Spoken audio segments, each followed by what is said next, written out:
अपने अगले मंत्र पर चलते हैं। ऋग्वेद के प्रथम मंडल के छठे सूक्त का जो चौथा मंत्र है वो क्या कहता है? आदः स्वधामनु पुनर्गर्भत्व मेरिरे दधाना नाम यज्ञम। चलिए अब हम इस मंत्र को एक एक करके समझते हैं। आदः, आदः का अर्थ है ग्रहण किया गया, ठीक है।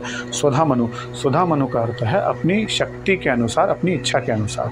पुनर्गर्भत्व मेरिरे अर्थात पुनर्जन्म में उठना, ठीक है। दधाना अर्थात धारण कर रहे हैं।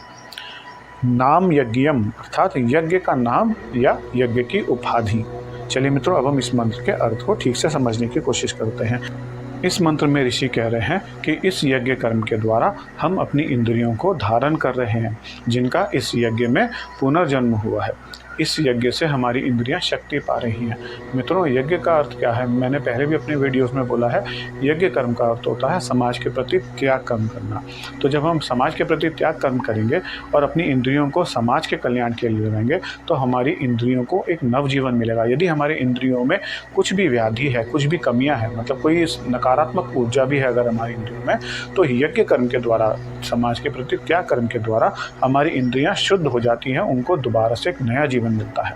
और मित्रों, जब हम यज्ञ का कार्य करते हैं या जब हम समाज कल्याण का कार्य करते हैं तो हमारी इंद्रियों को शक्ति मिलती है। क्योंकि मित्रों, अच्छे कार्यों से, आप भी करके देखिएगा, यदि आप कोई भी अच्छा कार्य करते हैं तो आपको अंदर से खुशी होती है, आपकी इंद्रियों को एक नई प्रसन्नता होती है, ये अंदर से आनंद आता है ना।